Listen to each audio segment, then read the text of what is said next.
of scammers using WhatsApp to carry out impersonation activities and trick victims into transferring money. It said there have been fraudulent activities using the application, with the perpetrator posing as someone known to the victim before sending a link and asking victims to click on it.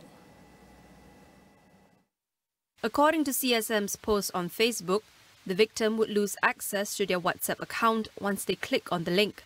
The scammer will then take control of the hacked WhatsApp account and use the victim's identity to commit fraud. This includes impersonating the victim by sending messages to the victim's contacts through the compromised WhatsApp account. CSM also said that scammers may claim that the victim was in an emergency, requiring financial aid or a loan to resolve the crisis. In such situations, the victim's contacts may be misled into believing their friend had sent the message, leading them to lose money. CSM advised people to avoid clicking on any links received via WhatsApp and to refrain from making money transfers until verifying the request with their contacts. Meanwhile, a total of 158 Malaysians who are victims of job scams are still stranded overseas as of last month. Deputy Home Minister Datuk Sri Syamsul Anwar Nasara says they're part of the 428 job scam victims that have been reported so far. As of November 20th, the police have successfully rescued 270 Malaysians forced to work under these syndicates.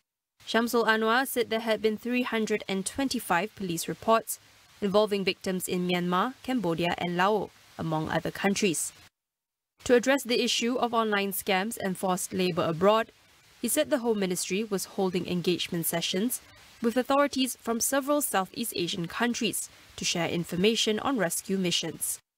The ministry has also identified syndicates, especially agents operating in Malaysia, and conducted investigations to facilitate prosecution. He said the police had conducted 4 series of integrated operations from August 2022 to July this year and had busted 4 syndicates in Klang Valley and Johor, making 12 arrests. No Malaysians were reported to be affected by the eruption of Mount Marapi in Indonesia's West Sumatra province on December 3rd. In a statement, the Foreign Ministry said it confirmed this through the Malaysian Consulate General in Medan. The statement added that Malaysia extended its condolences and sympathy to the Indonesian government and the families of the victims involved in the incident. Mount Marapi, the most active volcano on the island of Sumatra, erupted on December 3rd, sending ash raining down on the Agam district of West Sumatra and prompting authorities to advise people to wear face masks. Ash column with volcanic material was also reported rising up to 3 kilometers from the summit crater, along by rumbling sounds.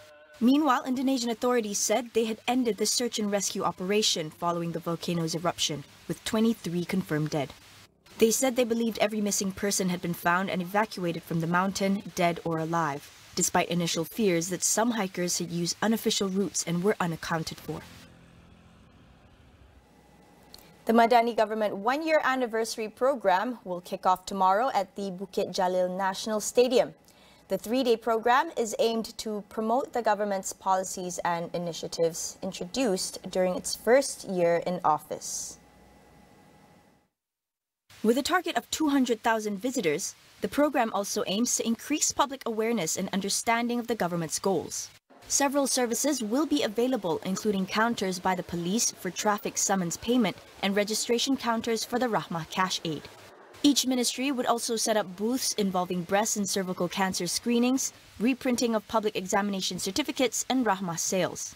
Communications and Digital Minister Fahmi Fadil said there are plans to expand the program nationwide. In order to ensure a sustainable and effective taxation model in the country, Head of Tax at KPMG Malaysia, Soh Lian Seng, calls for a bureaucratic review of the tax system. This is vital so that our tax system remain competitive in the region. We must always have these periodic reviews of the system. Now, periodic reviews of our tax system is to ensure that taxes are evaluated from a macro level perspective, assessing whether those taxes meet their objective in a fair and efficient manner. Now, ensuring a tax system that is fit for purposes involving examining how much the tax revenue is needed and identifying what can be taxed to generate that revenue. Now, typically in the least disruptive way. This is one stage or one phase that the government should consider for the long-term kind of a tax reform. The second stage, my view, we must have consistently enhanced the measure within the tax system and also the structural reform. And that would include or including subsidy rationalization. Now we look at it, tax revenue can be strengthened not only by measures such as adjusting the tax rate, increase or below, or broadening the tax base, but also through broader structural reform that include such as improving our education, our training programs, making changes in our labor and product markets that may not be directly tied to taxation, but it play a crucial role in supporting a long-term economic growth. Last but not least, reassess the tax system on a consistent basis against other tax systems in the region. The purpose is to attract FDI, foreign direct investment. Now, our tax system needs to achieve, I would say, two broad outcomes. First, to tax what is here, and that will remain here. Secondly, it needs to be competitive in comparison to the tax system in other countries in this region. Now we'll go for a quick break. Don't go anywhere.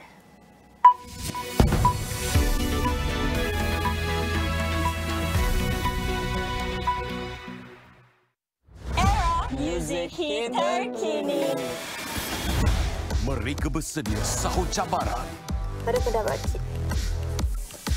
nervous tadi macam tahap terlebih sangat. Dia memang literally blank. Hello.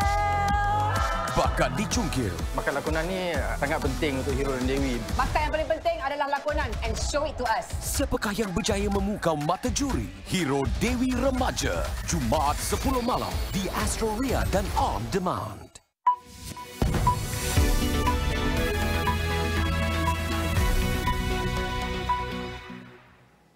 Welcome back. Staff from Paris-based NGO Doctors Without Borders held a vigil outside the United Nations in New York to honor colleagues killed in Gaza. Its executive director, Dr. Avril Benoit, says a sustained ceasefire is needed because every day the siege and violence continues. The struggle for survival in Gaza grows more desperate.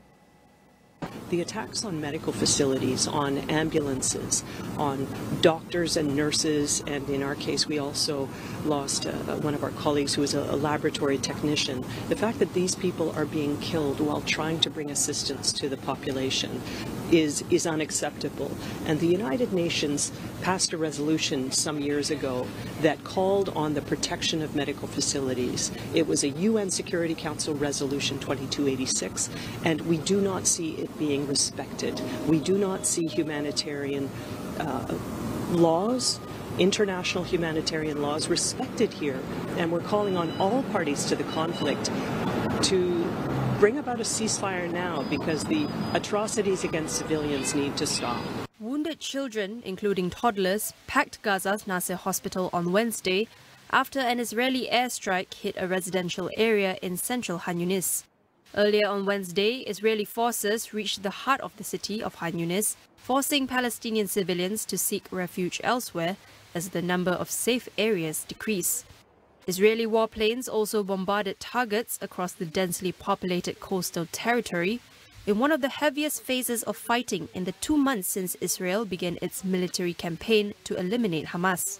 Palestinian medics said hospitals were overflowing with dead and wounded, many of them women and children, and supplies were running out.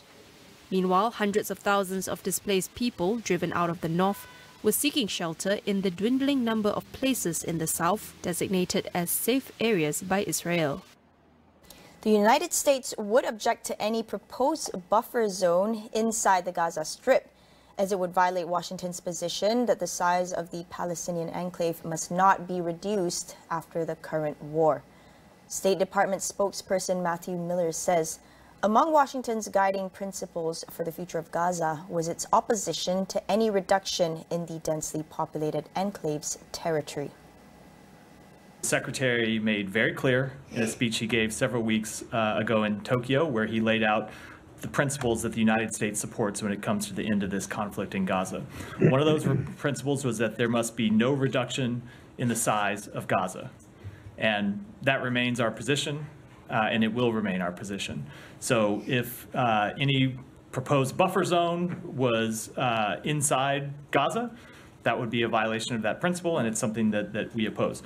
If it's with respect to something in Israeli territory, I won't speak to that. That's a decision for the Israelis to make. But we're very clear that when it comes to reduction in the size of Gaza, that's not something the United States supports. Reuters reported last week that Israel had informed several Arab states that it wanted to carve out a buffer zone on the Palestinian side of Gaza's border to prevent future attacks as part of proposals for the enclave after the war ends. In other news, Japan's parliament has passed a bill to legalize cannabis-based medicines in a landmark revision of the country's strict drug laws. The revised law, which will take effect within a year, will classify cannabis and THC as narcotics, subject to regulation. However, the changes also amount to a tightening of Japan's already tough cannabis policy. Marijuana consumption was criminalized, closing a loophole that officials have blamed in part for a recent rise in cannabis-related arrests. Health Ministry statistics show that the number of cannabis-related arrests hit a record 5,783 in 2021, many of them among teenagers and people in their 20s. Prior to the revisions, it was technically legal to inhale marijuana, while possession was punishable by up to 5 years in prison. This has now been increased to up to 7 years. The use of marijuana is heavily stigmatized in Japan, but the bill is still a victory for patient groups who have been campaigning for access to these medicines. Cannabis-based medicines made with the active ingredient cannabidiol, or CBD, are already being used overseas to treat a range of conditions, including severe epilepsy.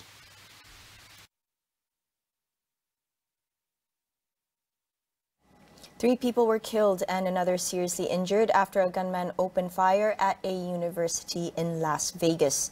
Police then shot dead the shooter. The incident occurred at the University of Nevada, not far from the gambling hub's tourist-packed Las Vegas Strip. Police said a fourth victim had been critically injured by the shooting, but that condition later upgraded to stable. The identity of the shooter was not immediately released, but according to news reports, he was a 67-year-old career college professor with links to schools in Georgia and North Carolina. It was not clear what affiliation he had with the Nevada University. The shooting incident was the latest in the U.S., where gun violence is a part of the fabric of daily life. That wraps up AWANI Tonight. Thank you for watching. Good night.